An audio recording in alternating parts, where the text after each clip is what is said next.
7 action. और ये कितना दोहरा मापदंड है कि आपने 15 सांसदों को निलंबित कर दिया, जिसमें से 9 कांग्रेस के हैं, लेकिन भाजपा के जिस सांसद के चलते इन लोगों की एंट्री हुई, जिसने प्रवेश पास बनाया, प्रताप सिम्हा, मैसूरू से भाजपा के सांसद, उनके खिलाफ कोई कार्रवाई नहीं हुई, उनसे कोई पूछताछ नहीं, उनका कोई निलंबन नहीं। उन्होंने तो राष्ट्रीय सुरक्षा पर सवाल खड़ा कर दिया, उनको तो निष्कासित करना चाहिए। यहां तो निलंबन भी नहीं हो रहा। ये मेरी पहली बात है। तुम्हें शर्म है? कुछ शर्म आया है? दूसरी बात, और ये जरूरी बात यह है कि हाउस कमिटी ऑफ सिक्योरिटी का जो गठन है वो क्यों नहीं हुआ है। जो जॉइंट सेक्रेटरी संसद की सुरक्षा का उत्तरदायित्व एक जॉइंट सेक्रेटरी पर होता है, 3 महीने से वो पोजीशन खाली है।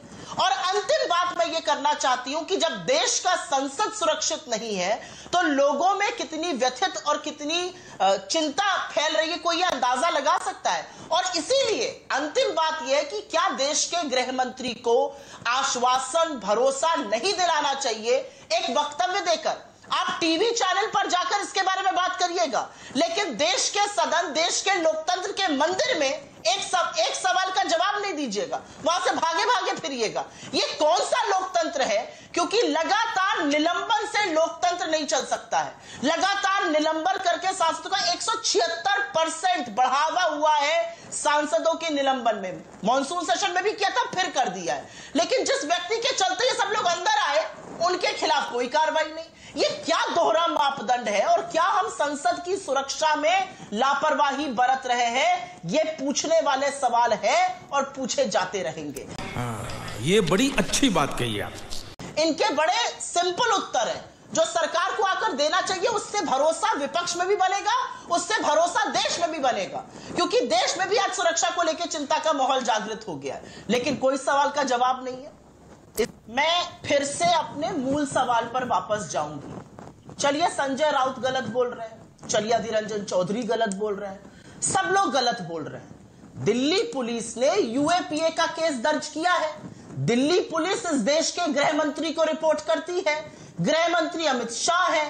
तो अगर यूएपीए जैसा केस रजिस्टर हुआ है इस सरकार के अधीन पुलिस के द्वारा, तो क्या यह संगीन मामला है या नहीं है? हम क्या कह रहे हैं, भूल जाइए।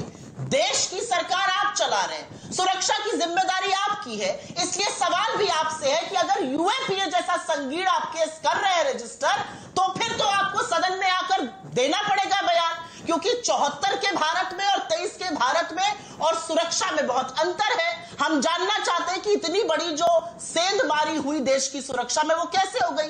दर्शक दीर्घा में आप फोन तो लेकर जा नहीं सकते, छोटी पानी की बोतल लेकर जा नहीं सकते, धुएं के कैन आप कैसे लेकर चले गए। और मैं एक बात आपसे फिर से यहां पर बोलना चाहती हूं, आप सारी बातें 1 मिनट के लिए भूल जाइए।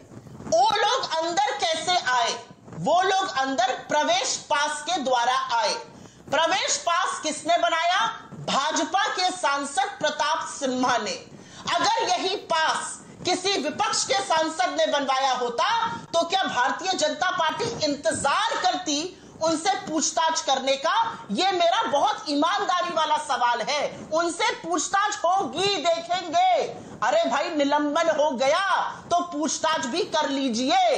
दोहरे मापदंड से ना ये देश चल सकता है, ना देश का सदन चल सकता है। और यहां पर एक बड़ा सफेद सपाट झूठ भी बोला गया, उसका भी पर्दाफाश कर दूं। पार्लियामेंट की सिक्योरिटी के इंचार्ज एडिशनल सेक्रेटरी होते हैं और उन्हीं के अधीन आईटीबीपी, उन्हीं के अधीन सीआरपीएफ, उन्हीं के अधीन जो दिल्ली पुलिस पेरिफेरी पर होती है, वो सब इन सेक्रेटरी महोदय को रिपोर्ट करते हैं। Speaker of Lok Sabha is the custodian of the rules of the house, not of the security. तो भ्रमित मत करिए। यहां पर एक बेहद गंभीर मामला हुआ है। ईश्वर का यह वरदान है कि कोई अनहोनी नहीं हुई, लेकिन जिस तरह से इंट्रूजन हुआ, कोई भी अनहोनी हो सकती थी। उसका दारोमदार किस पर है?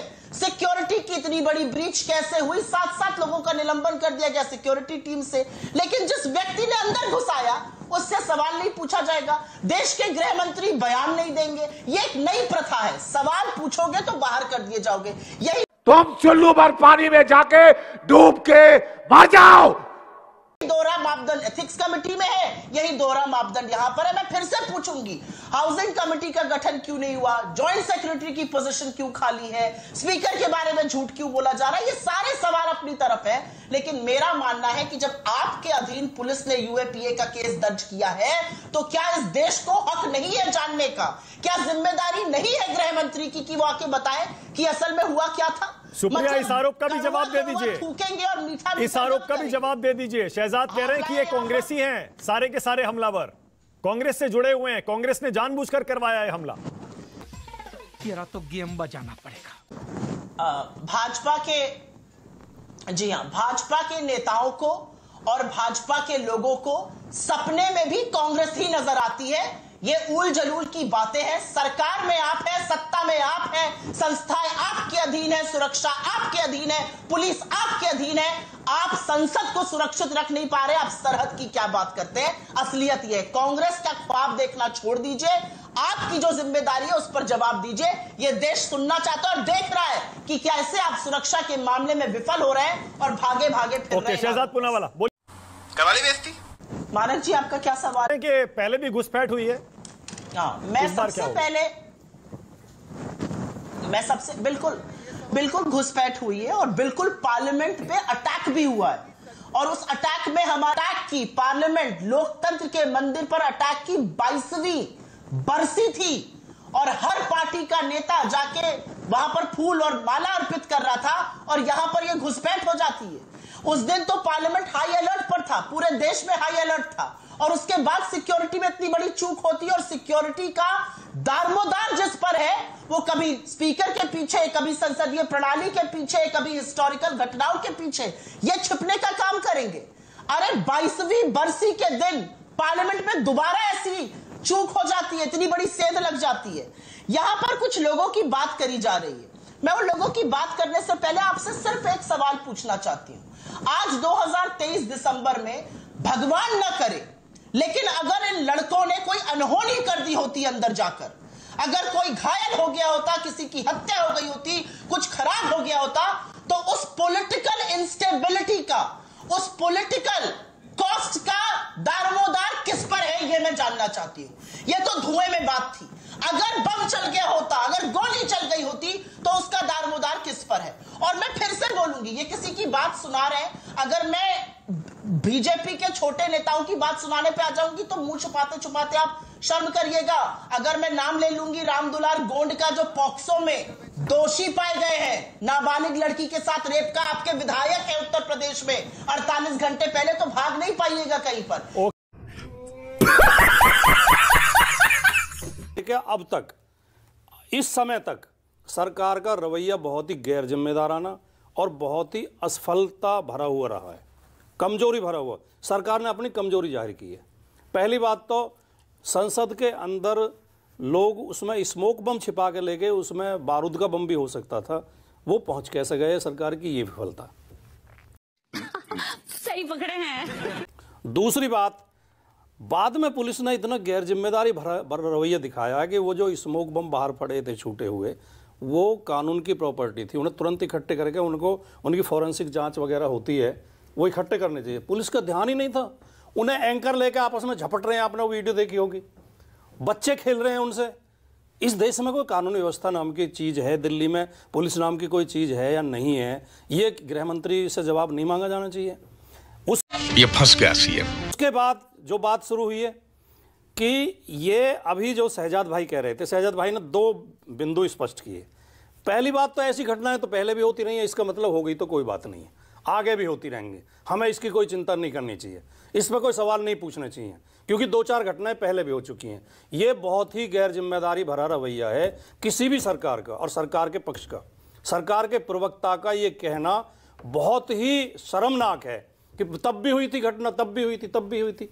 दूसरी उन्होंने बात ये कोशिश की पूरे अपने वक्तव्य में कि इनके तार कांग्रेस से जुड़े हुए हैं, क्योंकि कहीं कहीं एक लड़की कहीं कांग्रेस के लिए वोट मांगती हुई दिखाई दी थी, कहीं एक लड़का कहीं कांग्रेस के दफ्तर पर उसकी फोटो खींची थी, और बीजेपी के सांसद ने पास बना के दिया, बीजेपी से तार न जोड़े जाएं इसके।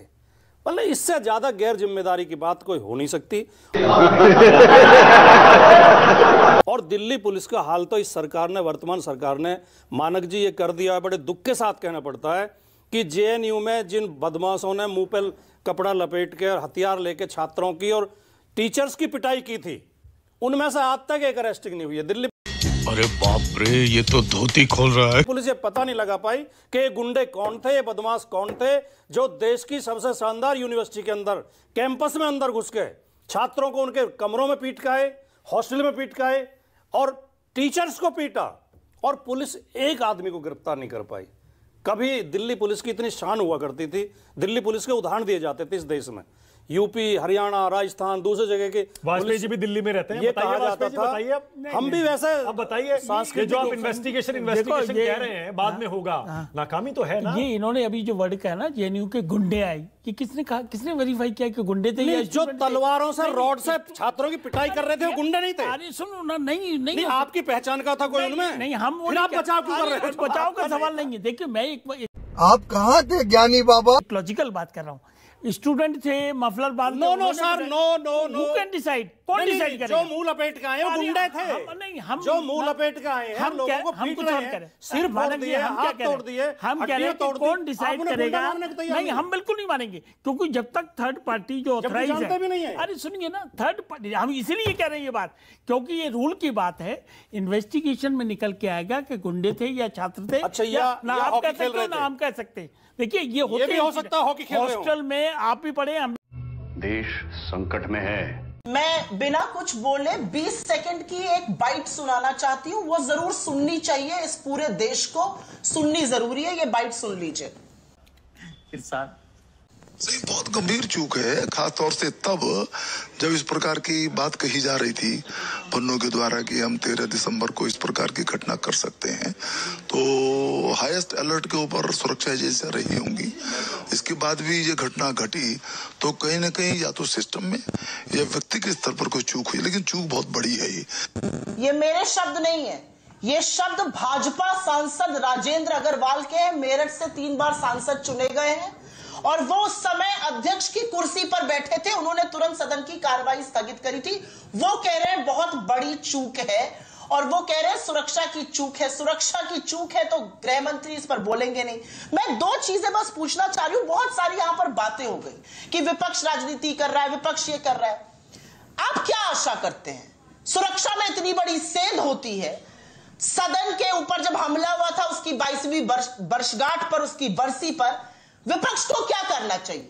विपक्ष मुंह में दही जमाकर और आंख पे पट्टी बांधकर बैठ जाए कि राम जी जगत बनाई नहीं, या विपक्ष सवाल पूछे और विपक्ष चिंता जताए इतनी बड़ी चूक की? और जब विपक्ष चिंता जताता है तो बजाय उनको आश्वासन देने के, भरोसा देने के, इस देश का विश्वास सुरक्षा के मामले में दोबारा से जीतने के, उन सांसदों को ही निलंबित कर दो। ना रहे, इतना छोटा पहले कभी नहीं हुआ होगा। बांस ना बजेगी बांसुरी, लेकिन जो अंदर लाया उसको बिठाए रखो संसद में। उसकी कार्रवाई जब होगी तब होगी, जब पूछा जाएगा तो पूछा जाएगा। एक नई कॉन्स्पिरेसी डाल दो, उस पर दबाव होगा। अगर कोई सांसद किसी दबाव में आकर पार्लियामेंट की सुरक्षा के साथ छेड़छाड़ कर रहा है तो उसको तो पार्लियामेंट से निलंबित नहीं, निष्कासित कर देना चाहिए। उससे पूछताछ हो ही नहीं रही है, एजेंसी उससे पूछ ही नहीं रही है। उसने एक शब्द जाके स्पीकर को बोल दिया, वो साफ सुथरा घूम रहा है। तो मैं जानना चाहती हूं विपक्ष की क्या भूमिका थी? विपक्ष इस पर बोले या ना बोले, इसकी अनुमति सरकार देगी। अरे विपक्ष का काम है कि वो सुरक्षा पर सवाल उठाए। आपके 3 बार के एमपी राजेंद्र अग्रवाल इस पर सवाल उठा रहे हैं, जो स्पीकर की कुर्सी पर बैठे थे। कुछ तो शर्म कीजिए। शर्म इस बात की कीजिए कि सुरक्षा में बड़ी चूक हुई है और कोई अनहोनी घट सकती थी। ईश्वर का आशीर्वाद है, ऐसा कुछ हुआ नहीं। लेकिन वो करने, ये बड़ी अच्छी बात कही आप। मैं 10 सेकंड में खत्म कर देती हूं। सुझाव भी हम दे दें, सदन भी हम चला लें, हर जिम्मेदारी भी हमारी। तो आपको झुंझुना बजाने के लिए बिठाया गया क्या सरकार में? सरकार के हाथ में सत्ता है, संस्थाएं है, सुरक्षा है, और सुरक्षा comes and stops at the doorstep of the union. पहले आप बताइए कि देश की सुरक्षा के साथ जो खिलवाड़ आपने 10 साल यूपीए में किया, उसके बारे में बताइए। पहले आप बताइए कि किस प्रकार से अफजल गुरु की पैरवी की। पहले आप बताइए याकूब मेमन की पैरवी कैसे की। पहले आप बताइए आतंकवादियों के प्रति सख्त क्यों है।